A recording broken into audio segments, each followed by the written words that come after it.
Assalamualaikum warahmatullahi wabarakatuh. Marilah kita bersyukur kepada Allah Subhanahu wa Ta'ala dengan mengucapkan Alhamdulillah. Bersalawat kepada baginda Nabi Muhammad sallallahu alaihi wasallam dengan mengucapkan Allahumma sholli ala Sayyidina Muhammad wa ala ali Sayyidina Muhammad. Semoga kalian dilindungi Allah Subhanahu wa Ta'ala. Adapun kajian yang akan kita bahas adalah kisah-kisah Islamiah, yaitu kisah binatang dari neraka, Quraisy. Adapun kisahnya adalah sebagai berikut. Kisah binatang dari neraka, Quraisy. Pada hari yang tidak pernah diduga oleh manusia, ketika segala tanda-tanda kiamat yang disebutkan dalam kitab-kitab suci telah terjadi, tibalah saat yang paling dinantikan sekaligus paling ditakuti, hari kiamat. Seluruh alam semesta bergetar hebat. Langit terbelah, gunung-gunung meletus, dan lautan mendidih, menenggelamkan segala yang ada di atasnya. Bumi yang kokoh tidak lagi memiliki kestabilan. Ia mengguncang dan menggeliat seperti makhluk yang hidup. Tiap makhluk yang pernah hidup dikumpulkan di padang mahsyar, sebuah tempat yang luas dan tak berbatas, mana manusia dari zaman Nabi Adam hingga manusia terakhir kumpulkan untuk menghadapi penghakiman terakhir. Di tengah-tengah kengerian yang luar biasa itu, ketika manusia saling bertanya-tanya tentang nasib mereka, dengar suara gemuruh yang menggetarkan seluruh langit dan bumi. Dari arah neraka jahanam terlihat munculnya makhluk yang sangat menakutkan, makhluk yang hanya disebutkan dalam cerita-cerita dari para orang saleh. Makhluk itu dikenal dengan nama Quraisy. Kemunculan Quraisy. Quraisy bukanlah makhluk biasa. Ia adalah makhluk yang diciptakan oleh Allah dengan tujuan yang sangat khusus. Kisahkan bahwa bentuk tubuh Quraisy begitu besar dan mengerikan. Panjang tubuhnya membentang dari langit hingga ke bumi, sedangkan lebarnya meliputi seluruh penjuru dunia, dari timur hingga ke barat.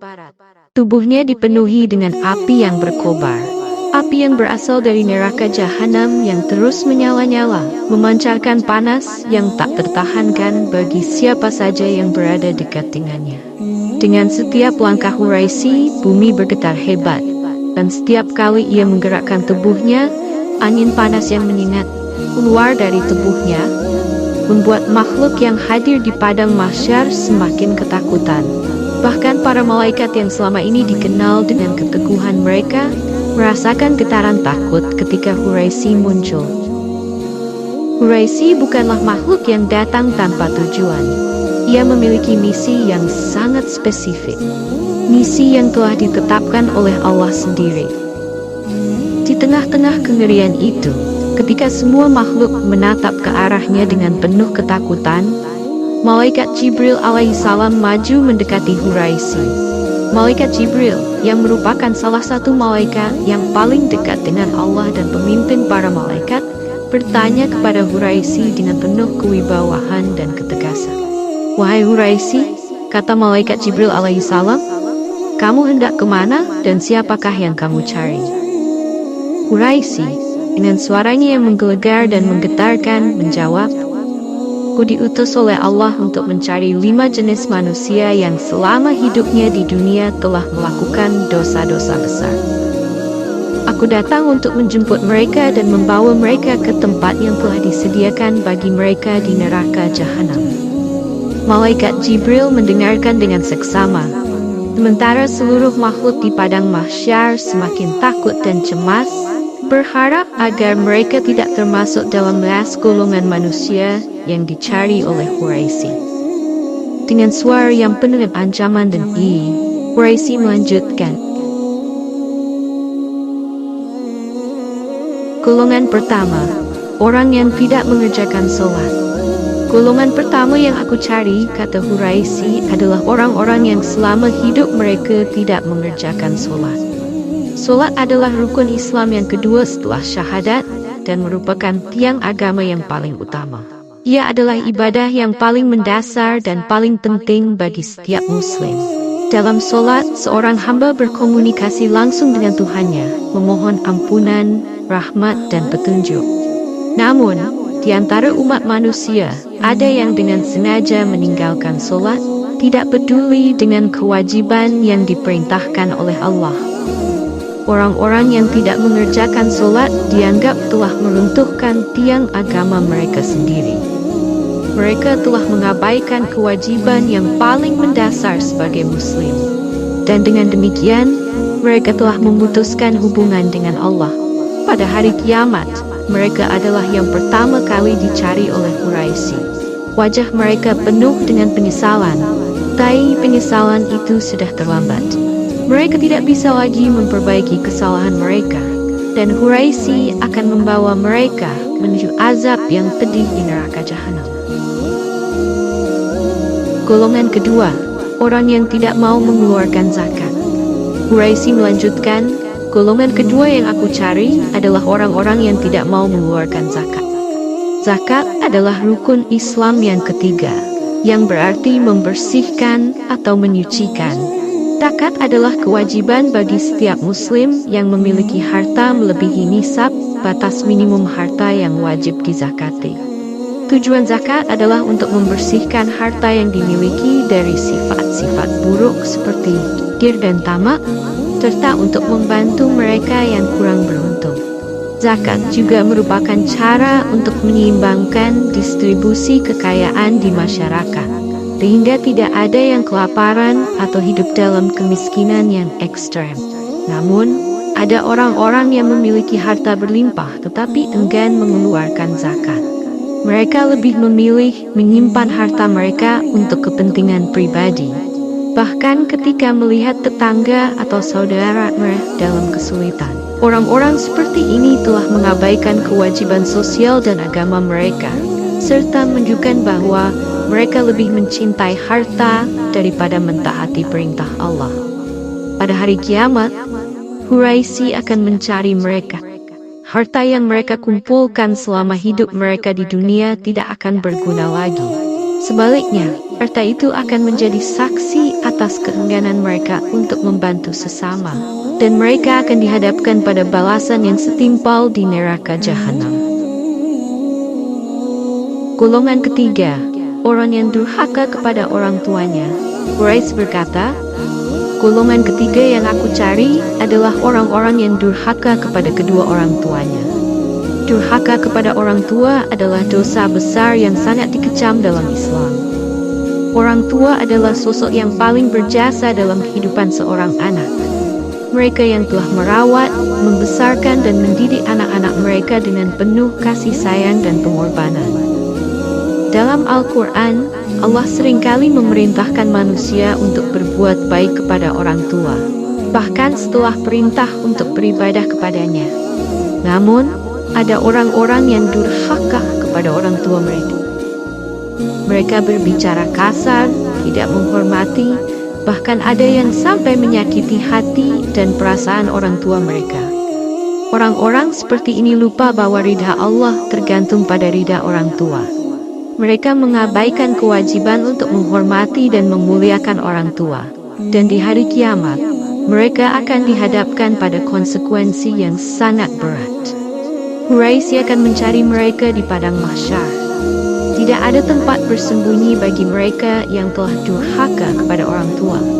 Mereka akan menghadapi hukuman yang setimpal, dan segala amalan mereka yang lain mungkin tidak akan berguna untuk menyelamatkan mereka dari azab yang pedih. Golongan keempat, orang yang suka minum arak. Quraisy melanjutkan, golongan keempat yang aku cari adalah orang-orang yang suka minum arak. Arak atau minuman keras adalah minuman yang diharamkan dalam Islam.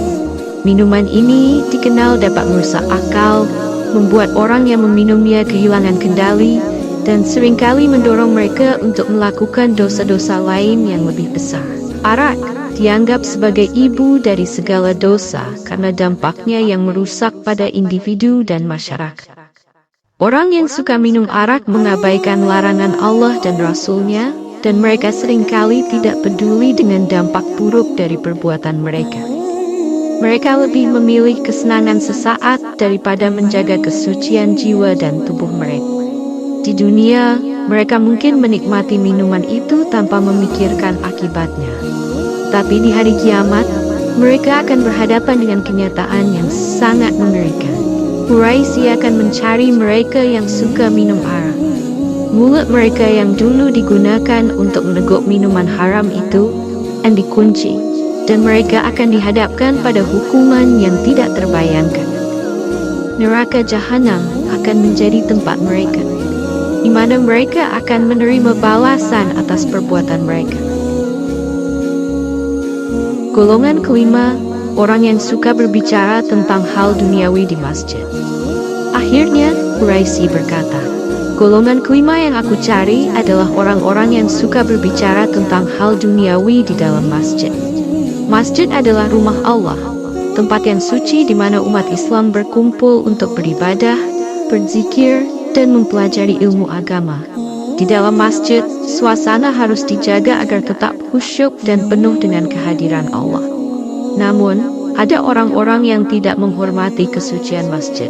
Mereka datang ke masjid bukan untuk beribadah, tapi untuk berbicara tentang urusan duniawi, bergosip, atau bahkan melakukan perbuatan yang tidak layak dilakukan di tempat suci. Orang-orang seperti ini mengabaikan adab dan etika dalam beribadah. Mereka tidak memanfaatkan waktu di masjid untuk mendekatkan diri kepada Allah, melainkan justru sibuk dengan urusan duniawi yang seharusnya ditinggalkan ketika memasuki rumah Allah. Tindakan mereka menunjukkan kurangnya rasa hormat dan penghargaan terhadap tempat ibadah. Di hari kiamat, Quraisy akan mencari mereka yang suka berbicara tentang hal duniawi di dalam masjid. Mereka akan dihadapkan pada kenyataan bahwa masjid adalah tempat yang suci dan tidak boleh digunakan untuk hal-hal yang tidak pantas. Bersama itu person tapisian dan kurangnya rasa hormat mereka. Peace Allah. Pengingat bagi umat manusia. Setelah menyebutkan kelima golongan manusia yang ia cari, Quraisy melanjutkan tugasnya di padang mahsyar. Orang-orang yang merasa pernah melakukan dosa-dosa tersebut merasa ketakutan dan panik. Mereka berusaha untuk bersembunyi, tapi di padang mahsyar tidak ada tempat untuk bersembunyi. Semua perbuatan mereka, baik yang terang-terangan maupun yang tersembunyi, terbuka di hadapan Allah dan semua makhluk. Quraisy melaksanakan tugasnya dengan penuh ketaatan, sebagai wujud dari keadilan Allah yang Maha Adil. Tidak ada satupun yang bisa lolos dari keadilannya, dan setiap perbuatan akan dibalas dengan setimpal. Mereka yang termasuk dalam 5 golongan yang dicari oleh Quraisy dan dihadapkan pada hukuman yang sangat berat di neraka Jahanam. 4 yang penuh dengan siksaan yang tidak terbayangkan. Kisah Quraisy ini membawa pesan moral yang sangat kuat bagi umat Islam. Ia adalah pengingat bahwa setiap perbuatan, baik atau buruk, akan dipertanggungjawabkan di hadapan Allah. Kisah ini mengajak umat Islam untuk senantiasa menjaga ibadah, menjauhi dosa-dosa besar, dan menghormati kesucian tempat ibadah. Dengan demikian, mereka dapat mempersiapkan diri untuk kehidupan semati, di mana keadilan Allah akan ditegakkan tanpa sedikit pun kesalahan.